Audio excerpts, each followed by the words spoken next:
Olá, bom dia. Tudo bom? Suzy?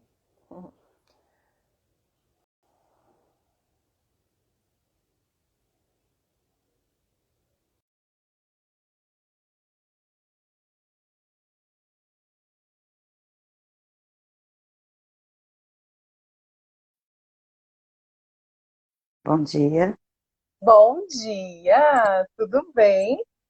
tudo ótimo. Obrigada, Suzy, pelas suas boas-vindas. É sempre muito bom receber, né? Receber essa emanação de energias positivas. Bom, meus queridos, deixa eu só centralizar um pouquinho aqui, porque a altura é algo que. Então, Jana, vamos ao trabalho. Começar, vamos. Então, meus queridos irmãos, bom dia.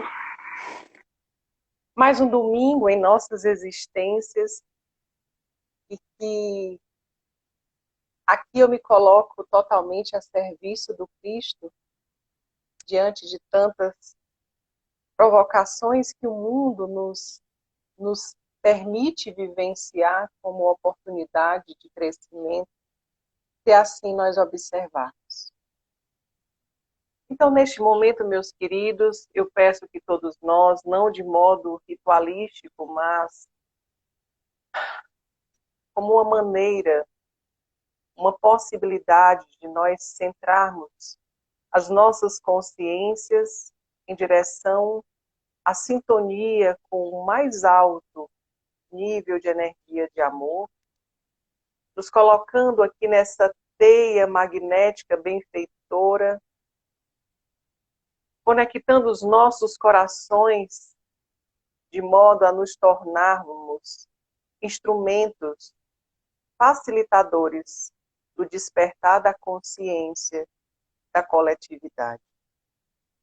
Mas, como diz uma amiga, a mesma voz que fala é a mesma voz que ouve. Então, todos nós, que não de modo hierárquico, mas de modo coletivo, em parceria, que nós possamos nos dar as mãos e assim alçarmos voos maiores em direção à luz, em direção ao amor. Pai nosso que estais nos céus, santificado seja o vosso nome, venha a nós ao vosso reino, seja feita a vossa vontade, assim na terra como nos céus. O pão nosso de cada dia nos dai hoje, perdoai as nossas ofensas, assim como nós perdoamos a quem nos tenha ofendido. E não nos deixeis cair em tentação, mas livrai-nos de todo mal. Amém.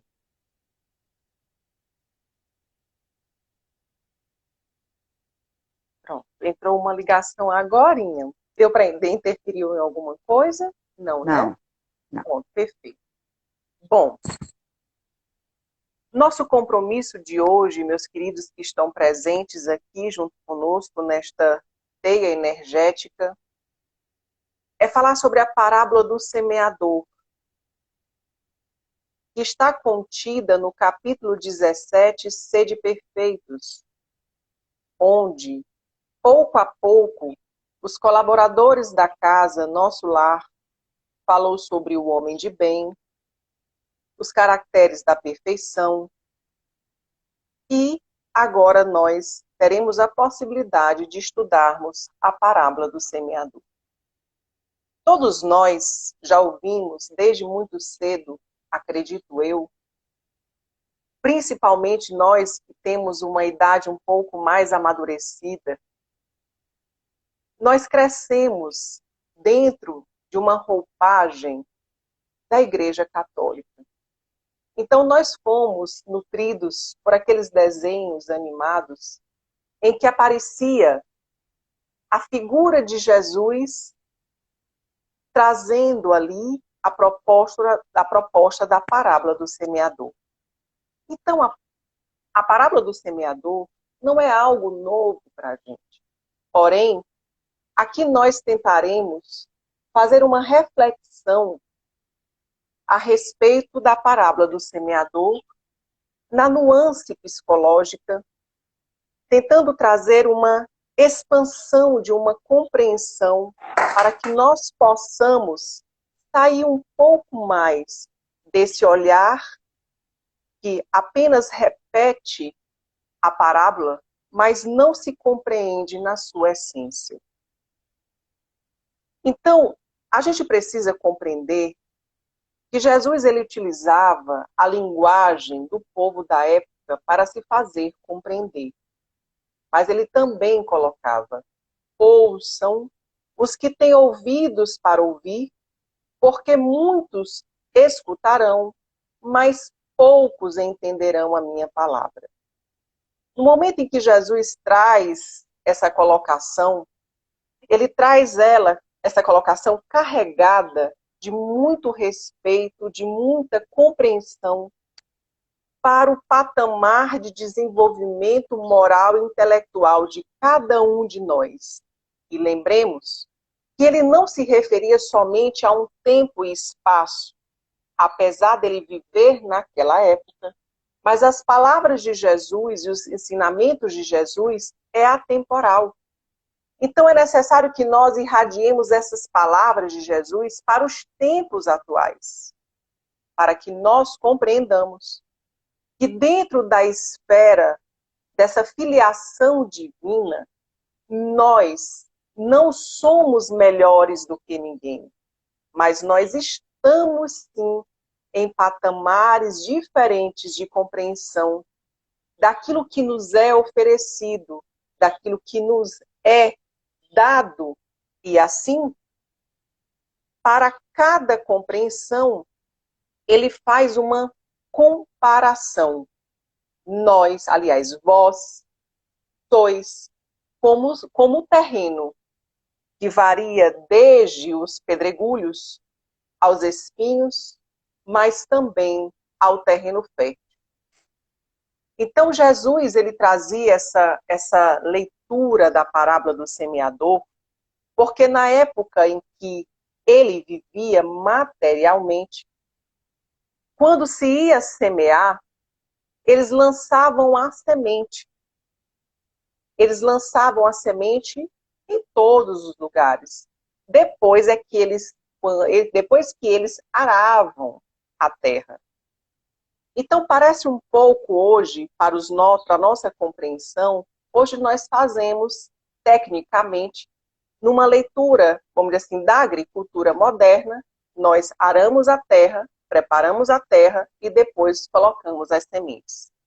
Ou seja, Jesus, ele, na sua bondade infinita, ele não faz distinção daquele que receberá a semente de luz. Mas cada um de nós compreende essa luminosidade, ou seja, esse bálsamo de ensinamento, de acordo com o nosso componente psíquico, moral e espiritual em que nós estamos estagiando.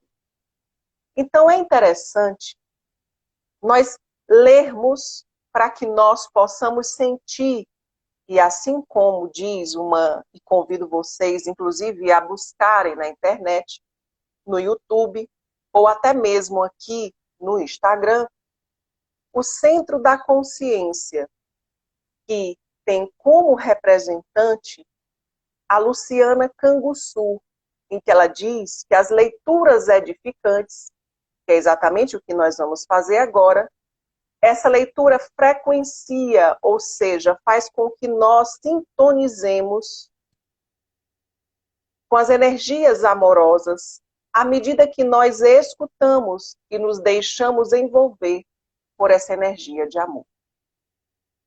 Parábola do semeador. Naquele mesmo dia, Jesus, tendo saído de casa, sentou-se perto do mar e se reuniu ao redor dele uma grande multidão de povo. Olha que interessante. Jesus ele não saía no mundo gritando mas de forma discreta, no sentido de, não de medo, mas da certeza, da convicção que as suas palavras e a sua ação, o seu ser, enquanto espírito imortal, irradiavam um magnetismo que fazia com que as pessoas se aproximassem dele, porque sedentos somos nós, não somente da palavra, mas da luminosidade, porque em essência, todos nós somos luz. O que nos deixamos perder e nos iludir pelas questões do mundo é a nossa periferia da consciência, é aquilo que nós acreditamos que somos. E, na verdade, é apenas uma ilusão, porque está impregnada de uma cultura, de crenças, de rótulos, de certo e de errado, de bom e de mal, de saudável e de patológico, e que o nosso ego ali, ele se torna prisioneiro, condicionando a nossa evolução à percepção alheia, esquecendo de sermos nutridos, de ouvirmos essa voz interior, que é o nosso Deus maior, como o próprio Cristo disse, dois deuses. Todos nós temos essa ancestralidade, essa divindade que habita em nós. Nós só não escutamos porque o grito da aparência ainda nos seduz facilmente. E é por isso que o Evangelho coloca: é mais fácil vencer o inimigo do que vencer a si mesmo. Ou seja, desfazer pouco a pouco essas armadilhas e essas grades que o nosso ego levanta para nos mantermos aparentemente num eu ilusório. Por que eu digo nos mantém? Porque é um eu ilusório e nos distancia da nossa essência. Então Jesus, dentro desse poder magnético em que ele irradiava e irradia até hoje, porque basta nós pensarmos em Jesus, basta nós pronunciarmos a palavra Jesus com toda força e amorosidade, que nós sentimos a sua frequência irradiando até nossos corações. Então Jesus, naquele momento, ele sentou-se perto do mar e uma multidão de povo se aproximava dele. Por isso ele subiu em um banco para se tornar mais alto e visível, não para que ele se empoderasse, porque Jesus, ele não precisava provar a ninguém quem ele era, porque ele era. Ele não é mais, e não era mais, há mais de 2000 e tantos anos atrás, refém do seu ego. Ele não tinha mais ego, ele é o seu eu maior, o seu eu luz. Então Jesus subiu em cima de um barco onde se sentou, todo o povo estando na margem, e lhes disse muitas coisas por parábolas, falando-lhes desta maneira: aquele que semeia, saiu a semear. Ele falava dele mesmo, e enquanto semeava, parte da semente caía pelo caminho, mas vindo, ou seja, porque estava uma semente vulnerável, onde as questões do mundo estavam muito mais evidentes para a consciência daqueles que estavam ali em torno dele, ou seja, do semeador, vinham os pássaros do céu e logo comiam essa semente, ou seja, roubavam daquele terreno frágil, aquele terreno raso, aquele terreno que não havia robustez espiritual, e nem moral, e nem compreensão, ou seja, o nível de maturidade intelectual, moral, para receber tamanha grandiosidade. Não conseguia captar ali a essência dessas palavras que eram colocadas em seus corações. Então, facilmente, as aves do céu vinham e roubavam logo aquelas palavras, o sentido em que elas tinham de provocar uma alteração energética de modo a movimentá-los em direção à luz. E outras caíram em lugares pedregosos, onde não havia muita terra, mas havia, veja, não havia muita terra, mas havia terra. Já havia algumas compreensões, mas mesmo assim, os interesses do mundo vinham, e como não tinha profundidade, mas o sol que se erguendo, ou seja, as dificuldades, as intempéries do caminho, vinham logo e o quê? Ressecavam e inutilizavam aquela semente. Uma outra caiu entre os espinhos, e os espinhos vindo a crescer, a sufocaram.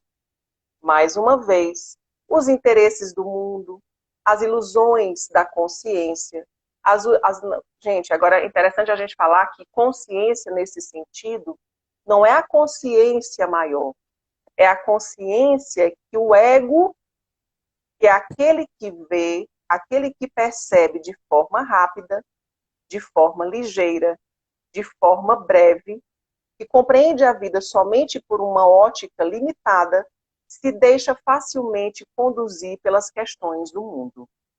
Lembremos da parábola em que Jesus coloca, só para que aqui é um recorte, tá? Para que a gente possa compreender. Não se pode servir a dois senhores, a Deus e a Mamon. Então, quando ele fala do Mamon, ele está falando dessas questões egóicas, essas questões que nos seduzem facilmente e que nos faz nos distanciar da rota principal, a qual nós fomos convocados a trilhar. Então, é apenas um recorte, porque quando eu falo de consciência, não estou falando da consciência maior. Eu estou me referindo a essa consciência periférica, em que o ego, ele dirige essa consciência, ok? Então, voltemos aqui. Então, vindo logo essas ilusões do mundo, em que essa consciência periférica o roubava, logo eles desconsideravam essas questões mais centrais, essas questões essenciais que iluminam e irradiam o ser e o próprio caminho. Outras, enfim, caíram em terra boa e rendeu frutos. Observem em que aqui, quando ele coloca, algumas renderam 100, 90, 30, a semente é a mesma. Porém, os frutos em que essas sementes produzirão também será proporcional ao nível evolutivo de cada um. O que não quer dizer que elas não estejam produzindo. Ok. Agora observemos por uma ótica um pouco mais psicológica e uma outra nuance de percepção. Esta semana eu estava fazendo um atendimento a uma paciente grávida, em que ela tem uma resistência muito grande em mudar, vamos dizer assim, o olhar que está viciado em querer mudar somente o outro. Ela condicionou a sua existência e chegou para mim dizendo assim: Priscila, eu perdi todo o meu sentido de vida. Porque eu olho para a minha história e eu vejo 40 anos de mim fazendo a mesma coisa. Eu não tenho mais sentido algum. E dentro desta percepção, de forma intuitiva, eu trouxe a parábola do semeador. E para mim foi um grande presente e que me trouxe emoção profunda, porque eu vi, até me emociona novamente, que Deus está conosco o tempo todo. E que dentro daquele momento, daquele setting terapêutico, em que eu via o sofrimento profundo daquela paciente, eu apenas respirei e me entreguei àquele aqui e agora. Me coloquei a serviço do Mestre, porque todo trabalho de resgate ao irmão é um trabalho do Mestre. Nós somos apenas instrumentos, apenas soldados, conscientes, do dever a ser cumprido. Porque o nosso grande general desse exército do bem se chama Jesus. Então, no momento em que ela falava dessa perda de sentido, dessa perda de tempo, de 40 anos vivendo o mesmo roteiro, e como ela mesma disse, de forma cíclica, eu vivo o mesmo ciclo há 40 anos. As portas não se abrem para mim. Eu vivo há 40 anos do mesmo jeito. E eu trouxe a ela a realidade de Jesus. Eu trouxe a ela, ali naquele momento, a parábola do semeador. E que eu disse? A parábola do semeador. Jesus Cristo, enquanto semeava, ele lançou as sementes. Mas se ele tivesse permanecido naquele lugar, daquelas sementes ali, insistindo somente naquelas sementes que não queriam recebê-lo, porque elas ainda não estavam preparadas para recebê-lo, Jesus teria se confundido com aquele deserto, porque ele teria se identificado por uma questão egóica de permanecer naquele lugar. Enquanto em que ele não falou, permaneça no mesmo lugar, ele trouxe. O semeador continuou a semear. E por onde ele semeava, a semente encontrou algumas, ou seja, alguns movimentos. Ela encontrou ali uma sequência em que, primeiramente, os pássaros do céu a comiam. Mas Jesus não ficou brigando e discutindo com os pássaros que comiam, ou brigando com o terreno, insistindo no terreno ali, porque ele compreendia que existe um tempo para cada coisa. Mas que nós devemos recordar o motivo pelo qual estamos nessa existência. Insistirmos somente num ponto em que nós percebemos que é infrutífero, é viver em círculos e não perceber mudança. E você se confunde com o resultado daquilo que está encontrando. Então, eu coloquei para ela, e Jesus continuou a semear. Mas ele encontrou ali outras dificuldades. Lançou a semente, mas elas alcançaram um terreno pedregoso. Depois, as sementes encontraram os espinhos. E depois, ele encontrou um terreno fértil. E dentro desse terreno fértil, ele percebeu uma variedade de possibilidades em que uns conseguem produzir 10, outros 20, outros 30, 60, 90 e assim por diante.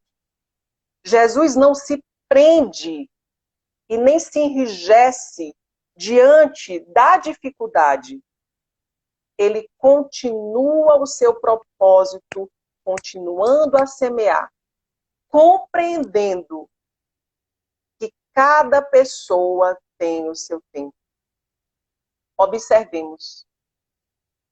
Quantos de nós não passa a vida inteira lamentando a vida por não ter avançado? Quantos de nós não responsabiliza a existência por não ter alcançado aquilo que ela acreditava merecer? E não observa que a conduta é que está promovendo um resultado insatisfatório. A conduta na insistência em tentar transformar algo que naquele momento ainda não é capaz de ser transformado. E aí, como resultado disso, existe um adoecimento Existe uma identificação com o resultado: eu sou ruim, eu sou incapaz, eu sou insuportável, eu sou o resultado. Sendo que a proposta da vida é caminhar. A proposta da vida é saber soltar. É o desapego, o que não quer dizer irresponsabilidade. O que não quer dizer negligência, mas apenas uma compreensão de que para tudo existe um tempo. Jesus, ele não nos ensinaria algo que não fosse possível alcançar. Mas alguns podem dizer: Priscila, não foi o próprio Cristo que disse que enquanto houvesse uma ovelha desgarrada, ele não cessaria o seu trabalho? Mas isso não quer dizer que ele pegue essa ovelha e mostre para ela de forma agressiva e violenta o que ela precisa fazer. Jesus não se perdeu em momento algum para resgatar ninguém. Jesus, em todos os momentos, ele sabia quem ele era, mas ele respeitou o tempo de cada um, ou seja, o tempo de despertar de cada um. Porque as oportunidades, elas virão no momento em que nós estaremos preparados para suportar a proposta evolutiva, porque para cada degrau há um esforço a ser realizado. No próprio Evangelho diz: não se coloca fardos pesados sobre ombros leves. Então, quando a compreensão disso não deve ser distorcida. Porque alguns podem dizer: mas Priscila, eu tenho o meu marido, né, o meu esposo, em que ele é uma pessoa muito difícil, muito difícil, ele, enfim, tem um comportamento equivocado, tem um comportamento leviano, né, não assume o compromisso familiar. Eu preciso, porque é minha missão estar com ele. A pergunta é: a sua missão é resgatar o outro ou a sua missão é resgatar a si mesmo? Lembremos que, inclusive por orientação, que aparentemente nos parece boba, banal, quando nós estamos dentro do avião, a orientação do comissário de bordo é: em caso de pane, em caso de turbulência, máscaras cairão sobre as vossas cabeças. Aquelas pessoas que estão acompanhadas de crianças, idosos, coloquem primeiro as máscaras em você, para que depois você possa vir a auxiliar aqueles que estão ao seu lado. Quando se fala disso, se fala essencialmente em que nós precisamos primeiro nos curar, que nós precisamos olhar para aquilo que nos prende, para aquilo que nos limita, para que depois nós consigamos auxiliar o outro. O próprio Evangelho diz: um cego não guia outro cego. Então, por uma perspectiva psicológica, de uma análise, de um movimento psíquico, e que muitas vezes nós ali nos prendemos em alguma coisa, acreditamos que a nossa missão de vida é ali, e, no entanto, a nossa fuga psicológica está sendo aquilo ali. Porque enquanto nós estamos nos responsabilizando por aquela situação, nós estamos deixando de ser quem precisamos ser para que nós possamos acender a luz em nós. e assim orientarmos os passos daqueles que estão à nossa volta. Eu contarei brevemente, para nós finalizarmos, uma história que hoje eu ouvi muito cedo e contada por Chico Xavier, a Geraldinho, que é um estudioso da vida de Chico Xavier. E Chico comentou, Geraldinho chegou até o Chico e disse: Chico, eu tive um sonho. E começou a relatar do sonho de uma bomba atômica, de prédios muito altos, e que dentro dele se via enquanto vamos dizer assim, um militar, o Geraldinho, dentro de um porta-aviões, ou seja, um grande navio, que estava em alto mar e que recebia os aviões. E, de repente, ali, como ele mesmo relatou, aquele grande cogumelo de fogo tomou todo o espaço. E aí o Chico disse: nossa, Geraldinho, você foi longe, hein? Aí ele não entendeu porque ele disse que só se recordava da Segunda Guerra Mundial, em que a bomba atômica foi explodida em 1945. Mas ele disse que não, eu não estou me referindo a esta data, eu estou me referindo à capela. Esse fato que você relata é há 7.000 anos atrás. E quem estava comandando o bombardeio, Geraldinho, era eu mesmo. Então, e quem era o general era Bezerra de Menezes. E aí, para que nós chegássemos a essa colocação, que é exatamente o exemplo da vida de Jesus, exercitada e ali observada por Bezerra de Menezes. Quando Bezerra de Menezes desencarnou aqui no planeta Terra, ele foi convocado por Maria de Nazaré para fazer parte do seu ministério, o Ministério de Maria de Nazaré. Então Bezerra de Menezes diz: minha mãe, eu não me sinto digno ainda de pertencer, de ocupar esse lugar de ministro, porque muito eu preciso fazer ainda sobre a terra. Porque muitos aqueles que eram comandados por mim, ainda transitam nas esferas de dor. Enquanto eu não resgatar cada um deles, enquanto eu não trouxer à luz cada um deles, eu não posso ocupar a minha consciência maior. Não me permite ocupar esse lugar de ministério. O que eu quero dizer é que Bezerra de Menezes primeiro se iluminou, para que depois ele irradiasse a sua luz. Todo o exercício da parábola do semeador fala de uma compreensão da natureza de cada um.